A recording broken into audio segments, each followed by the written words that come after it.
Well, hello, ladies and gentlemen. How you doing? And welcome to the Scene Snobs, a 20-minute wrestling podcast, with your host, the Scene Snob Mike Kimball, and the Commander and Geek Casey Plott. Unfortunately, Casey can't be here today. He had a previous engagement, so it's just me filling in, and we are a day late. Usually we record this on Sundays, but today we had to go on Monday. I was unavailable yesterday myself, so I'm going to get this out to you as soon as possible, and I'm going to just cover last week and kind of go over things, because right now I'm the sick snob. I do not feel well at all. And I kind of want to start out with some big news last week, some lackluster results in WWE world in my opinion, but some big news coming out of there with Eric Bischoff's firing. And I'll tell you, when this started, when they named Paul Heyman as the executive director of Raw, and then Eric Bischoff as the executive director of SmackDown, I got excited. I'm like, okay, they're going to bring back the brand split again. These two guys are old veterans and how to run things, from the ECW, WCW days. So I was like, let's see where this goes. Let's see what they do. And you immediately start seeing changes to Raw. And it's when it started with back in August, when Braun put Lashley through the stage, and you're like, all right, this is getting a little edgier than it's been, and thank you, Paul, for doing that. We even got to thank you, Paul Chan. But then nothing really seemed to change on SmackDown. And there was a lot of rumors going on, flying around that Vince was throwing out scripts for SmackDown the day of and having them rewritten, and nothing was really being said about Eric Bischoff taking over full time, and then it was still kind of up in the air, even though they made this big announcement right around the time they were making the announcement of when they were going to Fox. We all knew it was coming, but when, the date of when it was going to happen. And then for the months that followed, weeks and weeks and weeks, nothing really changed. SmackDown was just the same. It was kind of getting a little better, but not much. I mean, it was still, in my opinion, very much tag team show. Oh, you start a rivalry, and then all of a sudden 4 other guys get in, and then you have this big tag team as your main event, because you have too many stars in one place. Well, I was hoping Eric was going to take over, or I should say Bischoff was going to take over in the way that Paul Heyman was, and you were going to get 2 very different shows. But that didn't happen. Nothing really happened. You started seeing Raw kind of get a little edgier. I'm not saying better, but got edgier. But they still weren't doing the rivalries, in my opinion, properly. And then SmackDown was still kind of falling flat, and a lot of it was rumors and things like that swirling around, saying that they don't want to start anything new until they get to Fox. The only real good things that were going on in SmackDown at that time was when they were building Kevin Owens up almost as like he was the next Stone Cold, which was cool to see, and I thought it was a good direction. But they destroyed that, of course. Shane McMahon's character destroyed that. I won't put that blame on him. That was just silly writing. But then to see what was going on with Bischoff last week, and being fired, it was like I just kind of knew it. I was like, as soon as I saw he was fired, I was like, yeah, I mean, they're on Fox now, and it seems like he was going to be a scapegoat from the very beginning, and it was sad, in my opinion.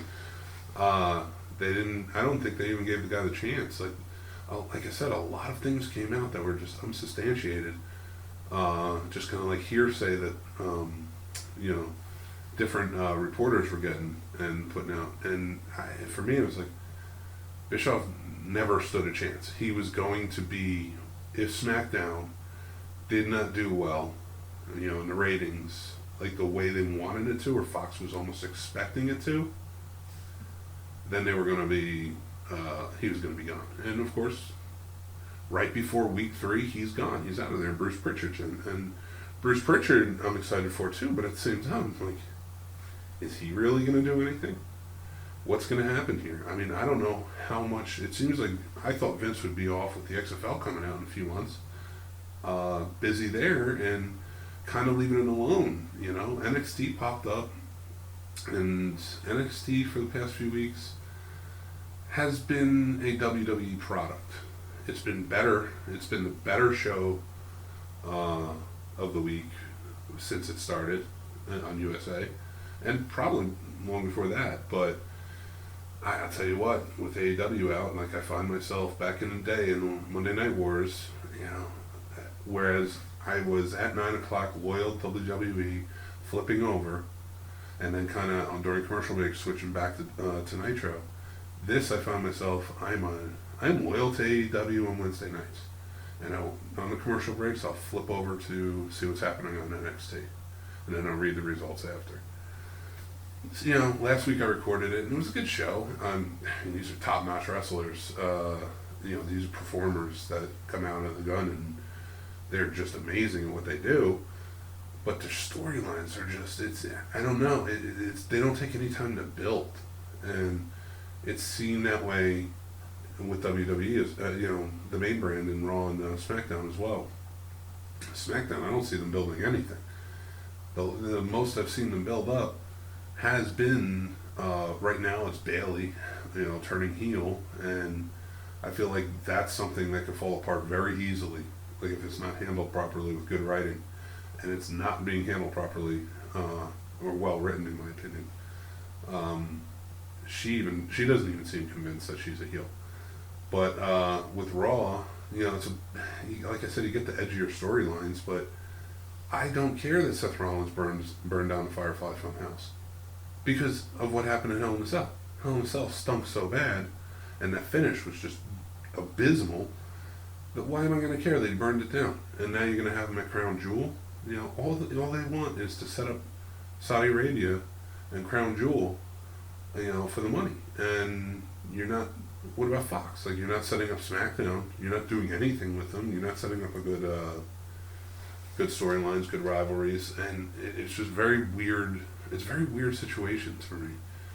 And then I look over and I'm like, this brand new show, out of the gate, is AEW, and they're killing it.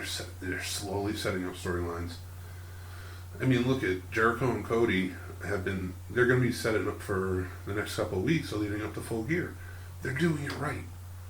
And that's the way the WWE used to do it. WWE almost wrote the book on this because WCW didn't make great storylines either. You know, they had awesome stables, awesome characters.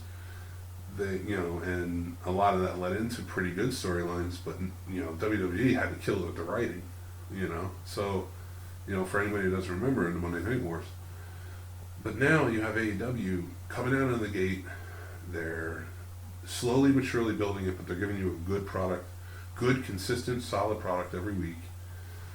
I'm loving Jon Moxley. I'm loving his character. He's an army of one, and he will not stop until he takes down Kenny Omega. That is a rivalry that I'm excited for. I cannot say the same about anything in any part of the WWE, and I don't, like, you know, and like New Japan is setting up. Oh my God, New Japan, that was huge news too. The fact that they are now partnering with Stardom, and we're going to have a women's division out there that's just going to be brilliant. And how it kind of screwed over the WWE. I don't want to see the WWE get screwed over because they do so good, and they've been around they do a lot of good, and they've been around for a long time.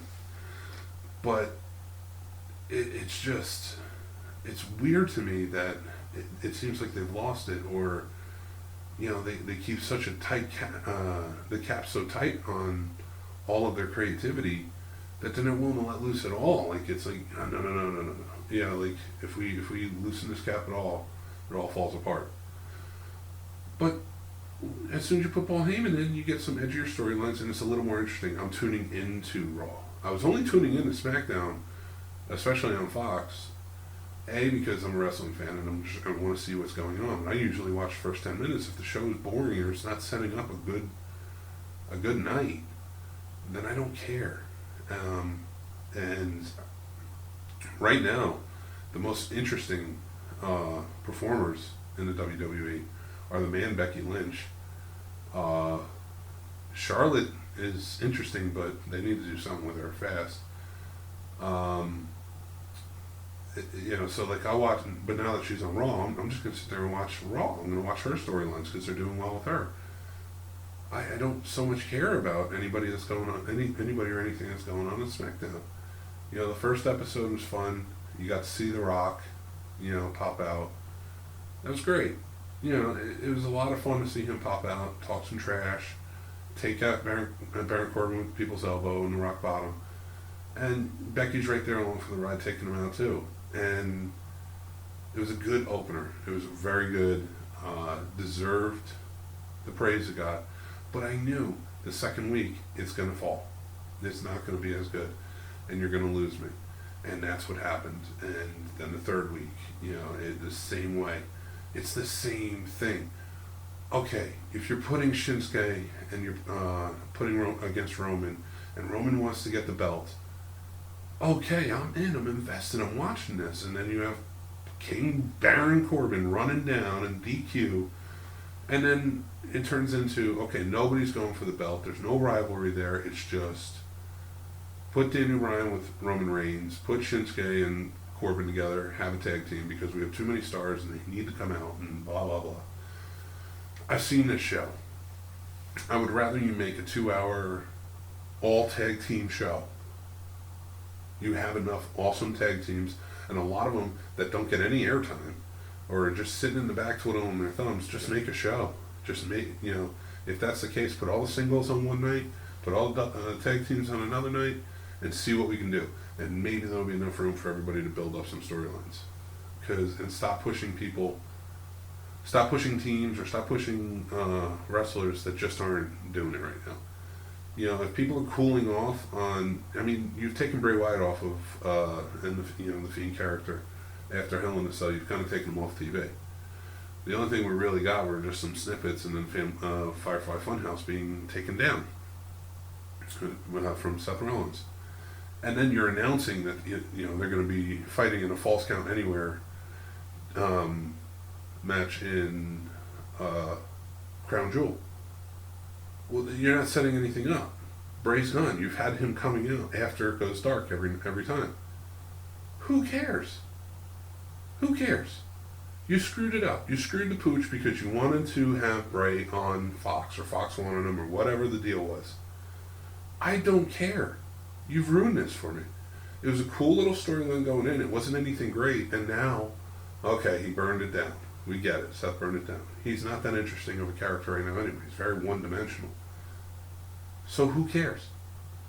So now Crown Jewel, where I would have liked to, Seth, who is a one-dimensional character, is still a great performer. I would have rathered him captaining Hogan's team. I was like, that would be more interesting to me. Something different, something where you get to see him work. That's okay for me where it's a team.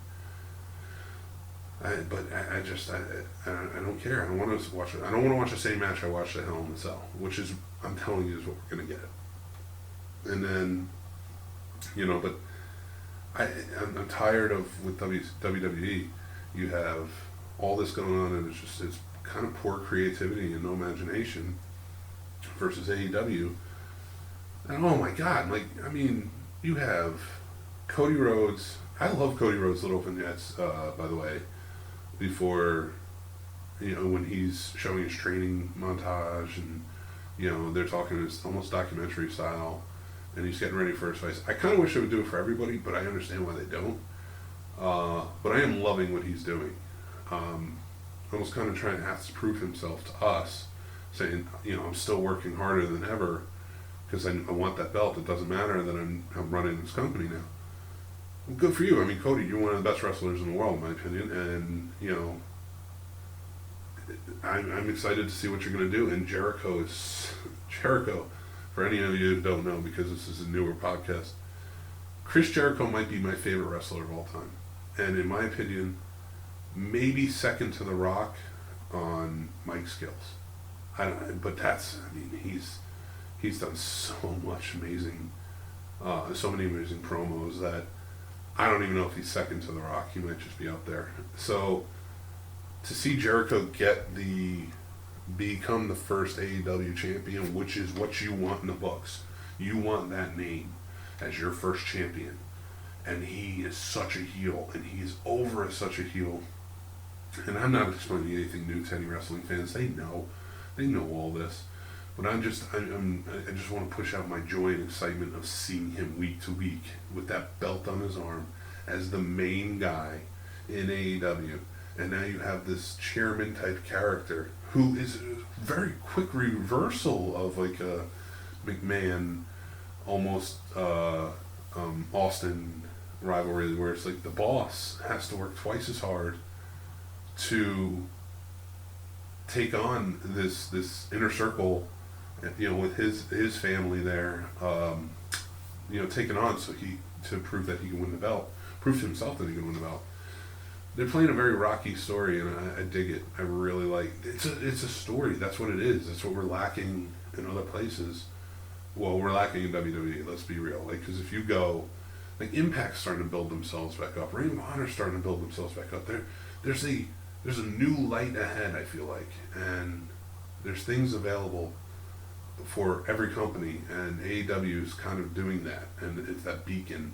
They are the beacon that other companies are like, well, we'll build ourselves back up. We have a TV deal, and I'm loving it. I'm loving every bit of it, and you're not really catching everything. Is like, you're not really catching all of the stuff that goes into the business side of things, except for WWE, where it's, we had to fire Eric Bischoff. Well, I mean, it just sounds like turmoil everywhere. So who cares at this point? Like your last pay-per-view was terrible. You didn't even announce most of the matches until like the night of. And it had one of the worst finishes I've ever seen in any pay-per-view, let alone anywhere. Then you followed up the next night, and it's probably better that you didn't acknowledge it and that they weren't fully there, but at the same time, like, you didn't do anything with it. You didn't do anything with your brain. You didn't fix anything. And then you have 3 shows in 1 week, and nothing is getting better, in my opinion. And then you have everything else like promising to get better. And New Japan making a huge maneuver. That I mean, I really can't wait to see what they do with this women's division. Like, Stardom's there, and they're not going to change much, but now it's got a backing, and that makes all the difference. And that's and it's going to be on TV, and we're going to we're going to see it, and we're going to see where that goes, because women's wrestling is better than the men's, in my opinion. There's better storylines right now. The only thing that's killing it on both ends of women's and men's is AEW, in my opinion. So I'm anxious to see where this goes, but I'm recording this like maybe 20 minutes before Raw is getting ready to start for tonight on 10/21/19, and I'm not excited. I don't know where it's going to go. I hope it changes my mind. I want there to be great storylines. I want to get excited about it again. I wish it would take this war seriously, even though it's not really a war. But part of me is nostalgic for what was, and even if they took it seriously in a sense, it's like, all right, we're putting out a poorer product, so let's build it up. We don't have to fight them. We don't have to talk about them. We don't have to do anything like that. I'm completely okay with that. But just build it back up. Just make it better. And Vince, I'm sorry, you gotta get out of the way, man. Seriously, stick with XFL. Like, I'll watch. I'm in. I'm ready to go for XFL, but right now I'm just kind of like, what are you doing with your main product? This pays the bills. And I don't know who you're putting in charge, but they ain't getting it done, and you're firing the wrong scapegoats for it.